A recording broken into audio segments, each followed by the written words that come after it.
प्रत्येक व्यक्ति अपने जीवन में खुश रहना चाहता है, प्रसन्न रहना चाहता है, लेकिन वो खुश नहीं रह पाता।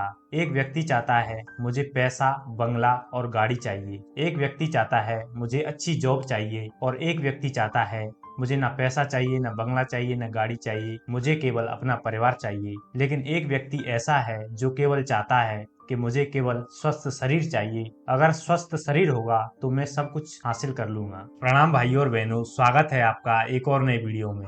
आज हम इस वीडियो में समान मुद्रा के बारे में बात करेंगे। इससे पूर्व के वीडियो में मैं समान मुद्रा के बारे में एक ब्रीफ इंट्रोडक्शन दे चुका हूं, लेकिन आज हम इसके बारे में विस्तार से बात करेंगे। सबसे पहले मैं मुद्रा शब्द का एक इंट्रोडक्शन देना चाहूंगा। मुद्रा शब्द की उत्पत्ति संस्कृत भाषा के मुद्र धातु से हुई है, जिसका अर्थ होता है प्रसन्नता। इसके अलावा मुद्रा शब्द का अर्थ भाग भंगिमाएं भी होता है। आज हम इस वीडियो में समान मुद्रा के बारे में बात करेंगे। समान मुद्रा के बारे में बात करने से पहले मैं पंच तत्व की अवधारणा को आपके सामने रखना चाहूंगा। पंच तत्व की अवधारणा हमारे लिए आयुर्वेद ने प्रस्तुत की है। आयुर्वेद के अनुसार हमारा शरीर 5 तत्वों से मिलकर बना होता है। इन तत्वों में अग्नि, वायु, आकाश, जल और पृथ्वी आते हैं। इन तत्वों से संबंधित सभी मुद्राओं के बारे में मैं एक वीडियो बना चुका हूं। अगर आपने उस वीडियो को नहीं देखा है तो मेरी आपसे रिक्वेस्ट है उससे आप जरूर जाकर देखें। लिंक आपको डिस्क्रिप्शन या फिर आई बटन में मिल जाएगी। पंच तत्व की अवधारणा से ही त्रिदोष की अवधारणा का उदय होता है, अर्थात पंच तत्व की अवधारणा से ही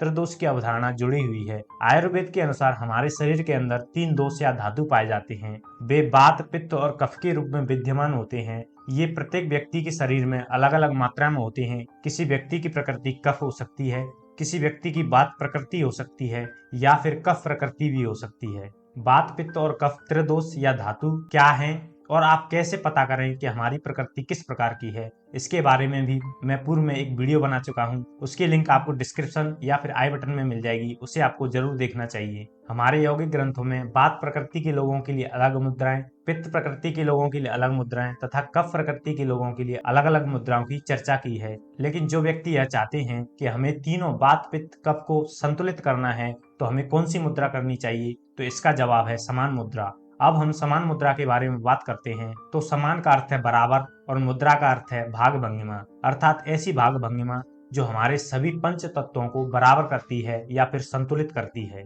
सबसे पहले समान मुद्रा को करने के लिए आपको इस प्रकार से किसी भी आसन में बैठ जाना है। आप पद्मासन, वज्रासन या फिर सिद्धासन में बैठ सकते हैं। यदि आपको बैठने में कोई समस्या है तो आप इसे लेटकर, खड़े होकर या फिर चेयर पर बैठकर भी इसे कर सकते हैं। समान मुद्रा के लिए सबसे पहले आपको किसी भी ध्यानात्मक आसन में इस प्रकार से बैठ जाना है और अपनी आंखों को धीरे से बंद कर लेना है।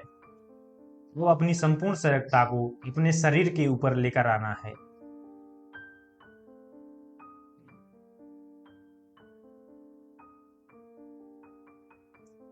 अपने आसपास के वातावरण को महसूस करने का प्रयास करना है और धीरे से आंखों को खोल लेना है।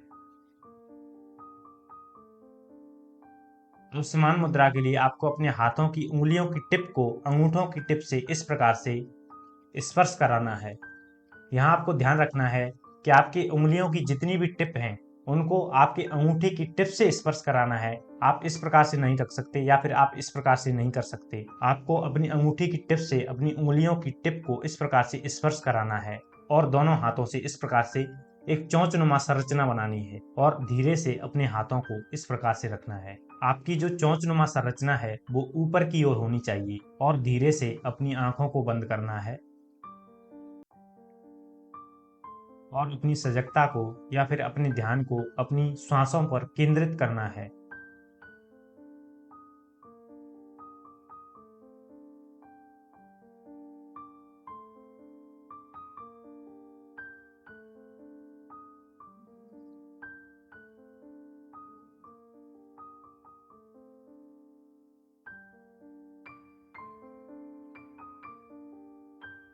इस मुद्रा का अभ्यास आपको 5 से 15 मिनट तक डेली करना है और धीरे धीरे इसे 45 मिनट तक ले जाना है। यदि आप इस मुद्रा का अभ्यास लगातार 45 मिनट तक नहीं कर पाते तो इसे 15-15 मिनट के स्लॉट में करना चाहिए, अर्थात 15 मिनट किया, उसके बाद थोड़ा सा गैप लिया, फिर 15 मिनट किया, फिर गैप लिया, इस प्रकार से करना है। इस मुद्रा का एक और प्रयोग है, जैसे आपने इस चोंचनुमा संरचना को इस प्रकार से बनाया। यदि आपको घुटनों में दर्द है तो आप अपने हाथों को इस प्रकार से घुटनों पर रख सकते हैं। इससे आपको घुटनों के दर्द में राहत मिलेगी। यदि किसी व्यक्ति को थायराइड की प्रॉब्लम है तो उसे इस प्रकार से अपने हाथों को थायराइड ग्रंथि के आसपास लगाना चाहिए। इससे आपको लाभ मिलेगा। यदि किसी व्यक्ति को आंखों की समस्या है तो वे इस प्रकार से अपनी आंखों पर भी लगा सकते हैं। अगर किसी व्यक्ति को गर्दन में दर्द है तो उसे इस प्रकार से गर्दन पर रखना चाहिए।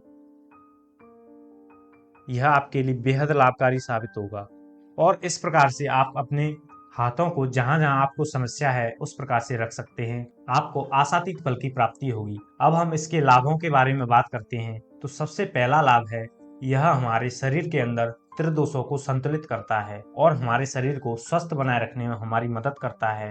अब आपके मन में एक सवाल होगा कि त्रिदोषों को किस प्रकार से संतुलित करता है। तो पंच तत्व की अवधारणा के अनुसार हमारे हाथों के अंदर 5 तत्व विद्यमान होते हैं। अंगूठे में अग्नि, पहली उंगली में वायु और दूसरी उंगली में आकाश, तीसरी उंगली में पृथ्वी, सबसे छोटी उंगली में जल तत्व की विद्यमानता होती है।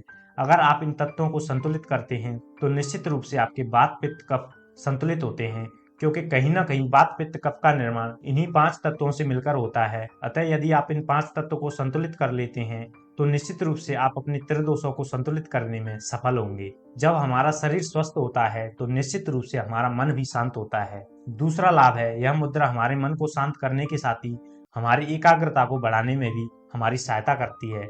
और तीसरा लाभ है, यह मुद्रा हमारी पाचन से संबंधित जितनी भी समस्याएं हैं उन्हें कम करने में मदद करती है तथा यह भूख, अपच इत्यादि समस्याओं को दूर करती है। यह मुद्रा उन लोगों के लिए बेहद लाभकारी है जिनके आंतरिक अंगों में सूजन रहती है। अतः उन्हें इस मुद्रा का अभ्यास जरूर करना चाहिए। इस मुद्रा के अभ्यास से व्यक्ति शांति एवं संतुलित व्यक्तित्व के गुणों का अनुभव कर सकता है तथा एक संतुलित व्यक्तित्व दूसरों के साथ अपने संबंधों को बेहतर बना सकता है। अतः यह व्यक्ति के आत्मविश्वास को भी बढ़ाने में सहायता करती है। समान मुद्रा शरीर की ऊर्जाओं के संतुलन के लिए बेहद ही आवश्यक है। यह व्यक्ति के आध्यात्मिक, मानसिक, शारीरिक एवं समग्र स्थितियों में संतुलन लाती है। अब हम इसकी सावधानियों के बारे में बात करते हैं। वैसे तो यह मुद्रा सर्वदा ही सुरक्षित मानी जाती है, लेकिन विशेष परिस्थितियों में सावधानियों का बरतना बहुत जरूरी होता है। तो सबसे पहली सावधानी है, यदि किसी व्यक्ति को हाथों की उंगलियों, कलाइयों या फिर हथेलियों में चोट या फिर हाल ही की सर्जरी की स्थिति में इस मुद्रा का अभ्यास नहीं करना चाहिए। इसके अलावा जो गर्भवती महिलाएं हैं उनको गर्भावस्था में इसका अभ्यास नहीं करना चाहिए, क्योंकि इसके अभ्यास से हमारे हाथों की कुछ निश्चित एक्यूप्रेशर पॉइंट पर दबाव पड़ता है जो निश्चित रूप से गर्भाशय के संतुलन को प्रेरित करते हैं। अतः गर्भवती महिलाओं को इसका अभ्यास नहीं करना चाहिए। तो भाई और बहनों, ये थी समान मुद्रा के बारे में एक महत्वपूर्ण जानकारी। यदि आपको ये वीडियो पसंद आया हो तो इसे लाइक करें और आपका यदि कोई भी सवाल है तो हमें कमेंट के माध्यम से जरूर पूछें। धन्यवाद।